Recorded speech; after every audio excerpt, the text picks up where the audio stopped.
Hey, it's Brian from Winter Garden Yoga, and today we're going to go over a few ways to help improve your standing balance poses, single-legged standing balance poses. So if you want to improve your balance, you don't even need a yoga mat today.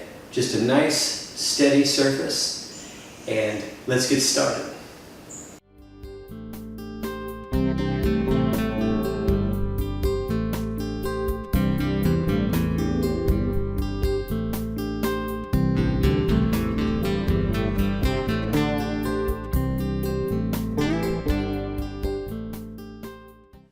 Awesome. Let's begin with some before data.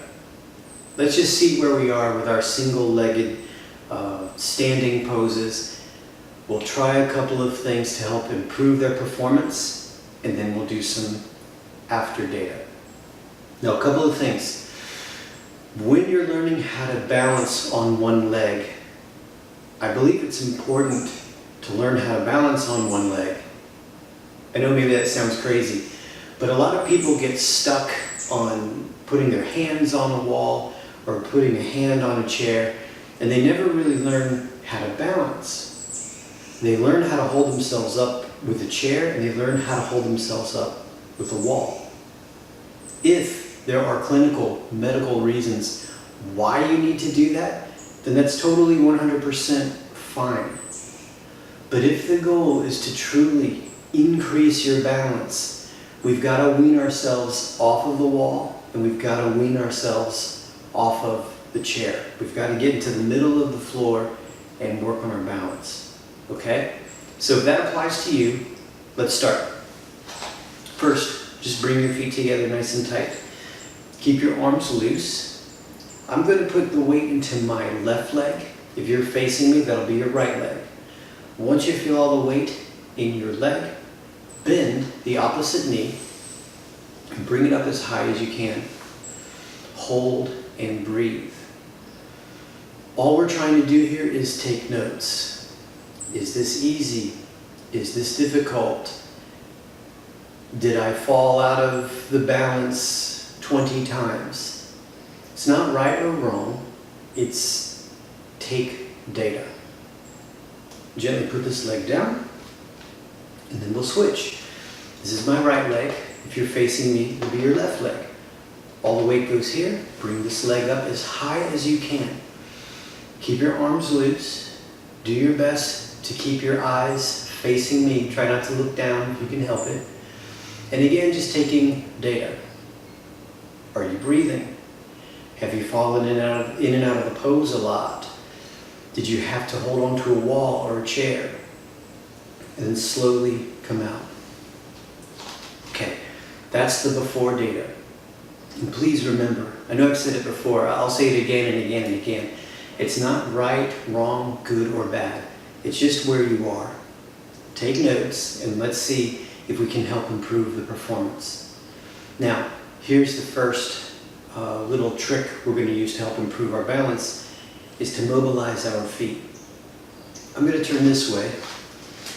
Again, putting the weight on my left leg. I come to my right tiptoes. So there's 99.9% of my weight in my left leg, 0.1% of my weight in the right toes. And I'm going to try to just gently roll over my toes both ways. Please notice my right heel is up. I'm trying to slowly roll over my toes one way, then the other. And I'm trying slowly to get all 5 digits. For this particular exercise, if you need to hold on to a chair for balance, please hold on to a chair for balance or hold on to a wall. This exercise is not about balance. This exercise is about mobilizing your toes. Go easy. You can go slower than this if you like. Easy and gently, trying to roll over all 5 digits. Steady breathing. Now we'll switch sides. All the weight into the opposite leg, 0.1% of the weight here, and just roll over your toenails, over your toe pads. Do that a few times. One of the problems with balance is the inability of our feet to autocorrect. If you watch professionals balancing, circus performers, acrobats, gymnasts, when they balance, you see their feet are going crazy. And that's normal because your feet, your ankles, they're trying to autocorrect to keep you upright. If your feet are super stiff, if your toes are really stiff, and your ankles are really stiff, it's hard for your body to autocorrect and hold you upright.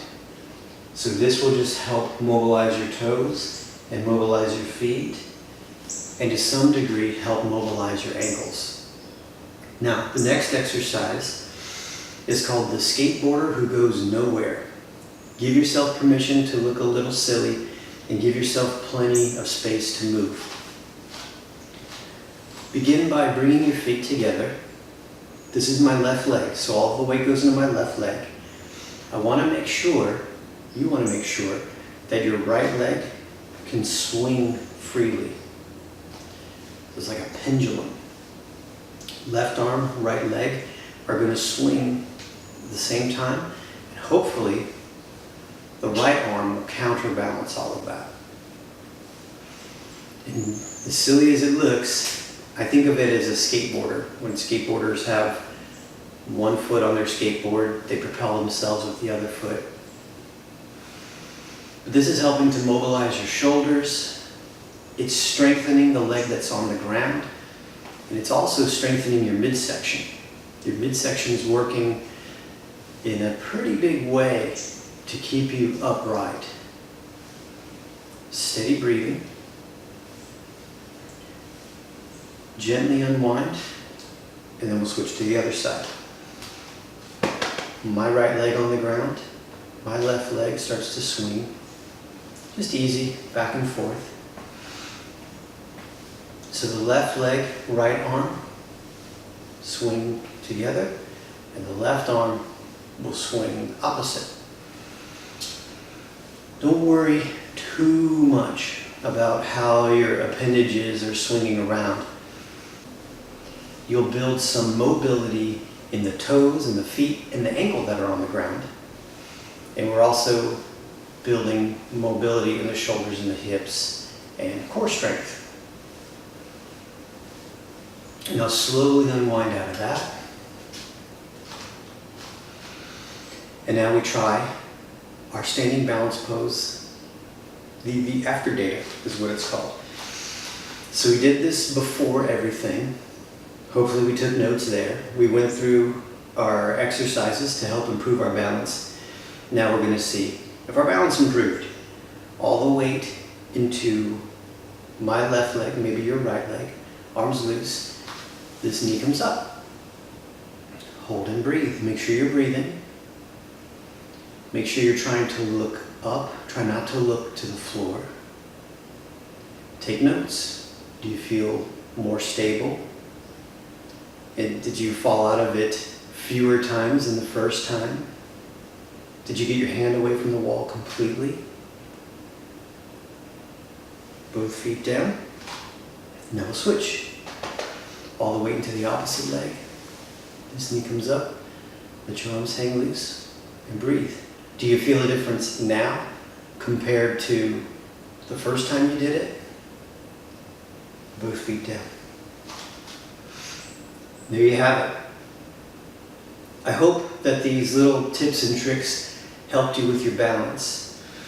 It's a good idea, in my opinion, to practice this stuff every day. Once you get it down to a routine, it shouldn't take more than, at the most, 10 minutes. But that 10 minutes of daily practice is going to have huge dividends on leg strength, core strength, stability, and balance. Let me know what you think in the comments, and go forth and be awesome.